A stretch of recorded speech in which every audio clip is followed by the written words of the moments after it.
आप सबको अपने चैनल पे स्वागत है। और आज हम लोग पढ़ने जा रहे हैं क्लास 10 का एक्सरसाइज 5.2 का एनसीईआरटी क्वेश्चन।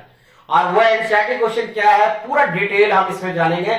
और इस चैनल पर पूरा एनसीईआरटी मैथ्स का सॉल्यूशन चल रहा है और 100% एकदम एक एक क्वेश्चन चल रहा है। सो गाइस चैनल के साथ बने रहिए। और चलिए क्वेश्चन को हम उठाते हैं। एक चार्ट बना हुआ आपके बुक में है, इस तरह का चार्ट बना हुआ है ना आपके बुक में, जिसमें यहां पर लिखा हुआ है a इक्वल टू पहला पद, b इक्वल टू दूसरा पद और n इक्वल टू दिया हुआ है nth टर्म और an आपको मिलाना है। यहां पर आपको कॉलम दिया हुआ है, पहला क्वेश्चन है, ठीक है ना, पहला क्वेश्चन है। इसमें अगर आप देखेंगे तो इसमें 7 दिया हुआ है, ये 3 दिया हुआ है, यहां पर 8 है, क्वेश्चन मार्क है, पहला क्वेश्चन है। उसी तरह से हम और भी क्वेश्चन को ले लेते हैं। क्वेश्चन नंबर 2 अगर आप देखिएगा तो इसमें -18 लिखा हुआ है, इसमें क्वेश्चन मार्क है, यहाँ 10 है और यहाँ पे 0 है। और एक क्वेश्चन और हम ले लेते हैं सी नंबर, इसमें आपका दिया हुआ है 3.5, यहाँ पर आपका 0 दिया हुआ है और यहाँ 105 दिया हुआ है और यहाँ पर क्वेश्चन है। तो हमारे पास कह रहा है कि रिक्त स्थान जहां पर स्मॉल a लिखा हुआ है, इसका मतलब है कि प्रथम पद, क्या लिखा हुआ है, प्रथम पद। और d मतलब स्वर अंतर, जो कि पिछले क्लास में भी पढ़ा चुके थे। और n मतलब nth टर्म। nth टर्म क्या होता है, अगर ये आप कंफ्यूज कर रहे होंगे तो आपको ये पता है, जैसे 1 2 3 4 5 6 इस तरह से हम लोग गिनती लिखते हैं।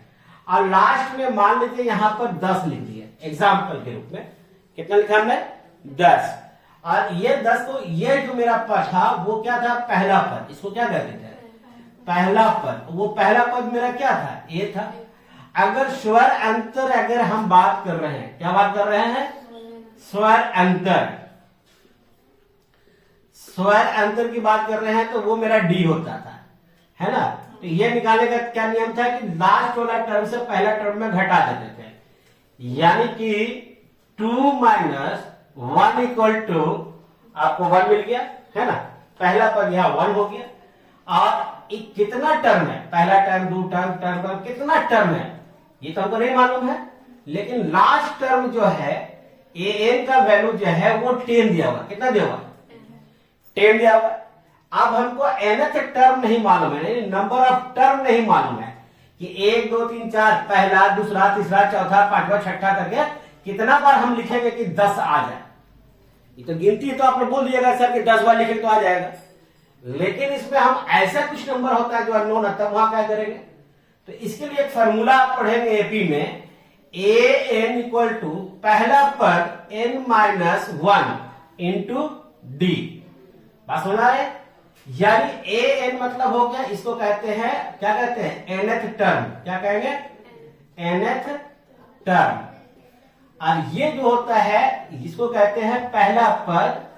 पहला पद, पहला पद मतलब हो गया फर्स्ट टर्म, क्लियर। और n मतलब हो गया nवां पद। क्या हुआ, nवां पद, पदों की संख्या, वहां तो अपनी जगह में।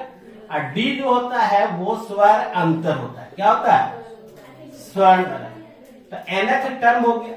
अब यहां पर ये फॉर्मूला आपको याद रखना होगा। फॉर्मूला क्या होगा बाबू, an equal to a plus n-1 into D. ये जो होगा फॉर्मूला आपको याद रखना होगा, ठीक है। याद रखेंगे इसको हम, क्लियर। अब इसी बेस पे सारा क्वेश्चन बनेगा। अब यहां पर देखो a का वैल्यू कितना दिया हुआ है, 7, d का वैल्यू कितना दिया हुआ है, 3, n का वैल्यू 8 और हमें निकालना है an का वैल्यू। तो an बराबर फॉर्मूला होता है a plus n-1 into D होता है। और an का वैल्यू हमको क्वेश्चन मार्क है, n की जगह पर रहने दो। a का वैल्यू कितना हो गया, 7, n का वैल्यू कितना दिया हुआ है, 8 - 1 और d का वैल्यू, डी का वैल्यू बोलिएगा कितना दिया हुआ है, डी का वैल्यू 3 दिया हुआ। अब यहां लिखिए 7 हो गया प्लस 8 में से 1 गया, कितना हो जाएगा, 7 इंटू 3। अगर आप देखेंगे तो 7 हो गया और 7 या 21, टोटल अगर करेंगे तो ये 28 आएगा। an का वैल्यू 28। n का वैल्यू कितना दिया हुआ है? 8। समझ में आया बात? कोई दिक्कत है? कोई दिक्कत है? आगे बढ़ते हैं।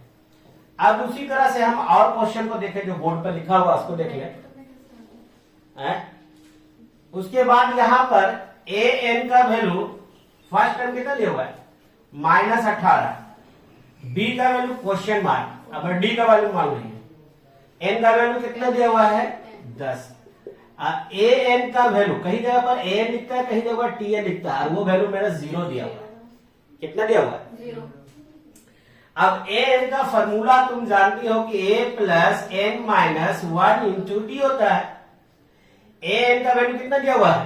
0। यहाँ 0 बैठो।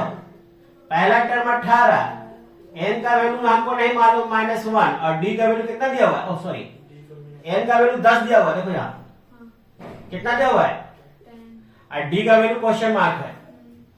अब इसको सॉल्व हम यहाँ करते हैं, नीचे जगह नहीं होने का, है ना, ये भी आपको कट रहेगा।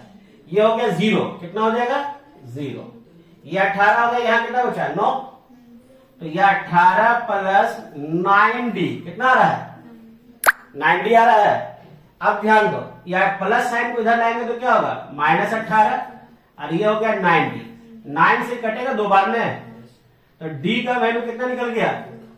-2। तो d का वैल्यू भी हम लोग निकाल दिया, ये निकाल दिया।